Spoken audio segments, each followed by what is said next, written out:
This is TWiT. You told me that there are two people whose belief in you made you who you are today. Your mom was one. Who's the other? Steve Jobs. I don't know what Jeff Raskin said to him that got him to recruit me, but he believed in me. Yeah. And he really gave me a lot of rope and let me do good things at Apple. Without his unshakable faith in me, I couldn't have done nearly as much. He was right. Well, it worked out, but... Did he have a knack, you think, for picking talent? Because you were not a programmer. You had been working in neuroscience, right? Yeah, I was studying consciousness and the brain. I was up at University of Washington in Seattle, working with Doug Bowden in the Regional Primate Research Center. Oh, interesting. And so we were doing experiments that involved cannulas going into the pleasure rewards areas of brains and being able to see how those responses were affected by minute amounts of neurotransmitter agonists in there. And I was using computers to control the lab experiments and also to reconstruct some of the data about the results. Kind of, you had to take the results from one monkey and map them onto a standardized atlas. You had to sort of morph the data.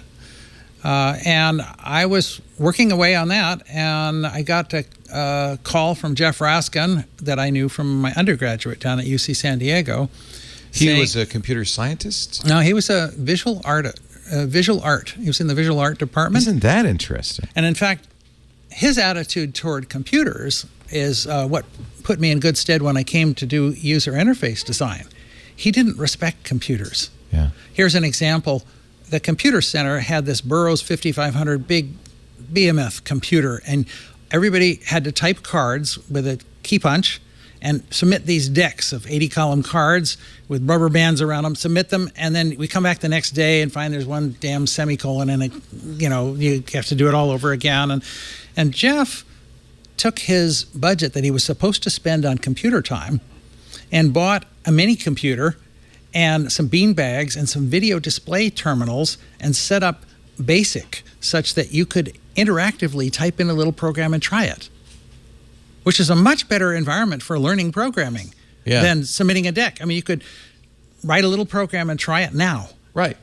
And the computer science department did not like him at all because he didn't. They were counting on. How dare he? They were counting on his budget. Right. Right. But he was provided doing visual a better arts. So you were doing art with computers, or? Oh, he was sort of a renegade. He didn't just do what he was pigeonholed to do. So Jeff and I became friends, and for a while I lived at his place in Solana Beach.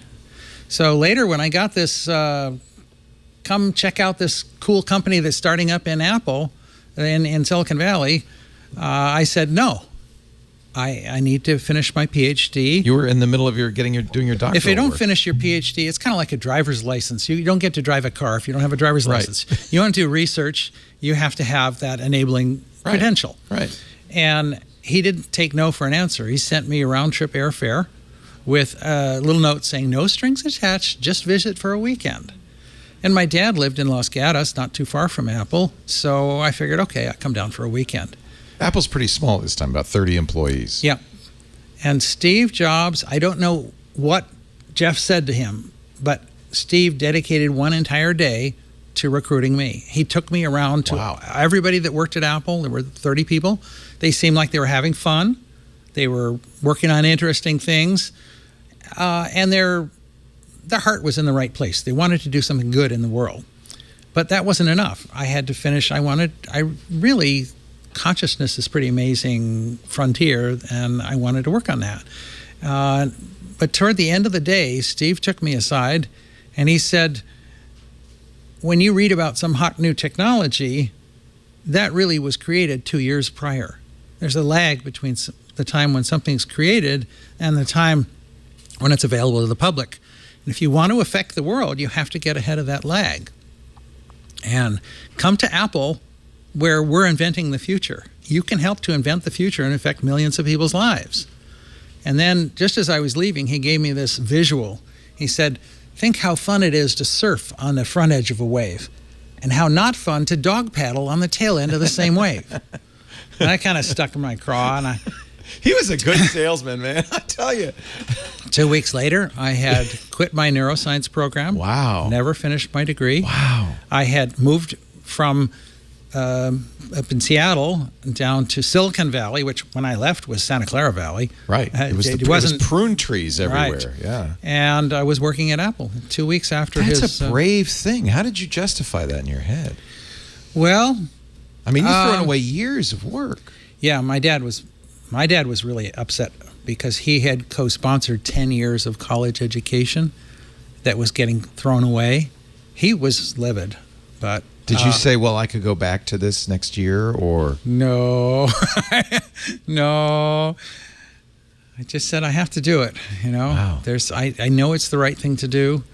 I don't know exactly why, but I know it's the right thing to do. That's brave. You're in your 20s, right? Yeah, I was, this was 40 years ago. I'm 66. I was 26 when I came to Apple.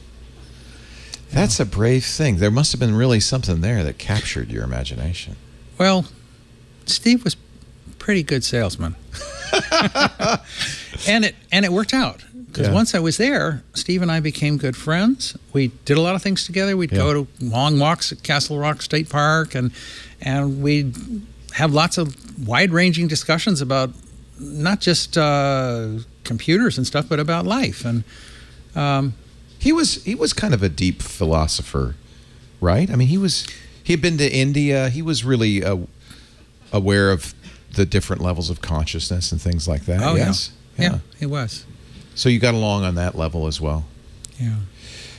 We often had arguments, but that was great because he liked having somebody that would stand up to him that wouldn't just kowtow, you know. Even then, people would say. I've been reading Ken Kochenda's latest book, Creative Selection. Yeah. And which is really describing what it was like working at Apple after Steve came back. Right. In the iPhone era. It's so different than in the beginning where Steve wasn't venerated so much. There was a lot of back and forth. And what I found is that Steve challenged me and provoked my best work. Sometimes I would think I had the best way to do something, and he'd end up getting me to find a better way to do it. Yeah.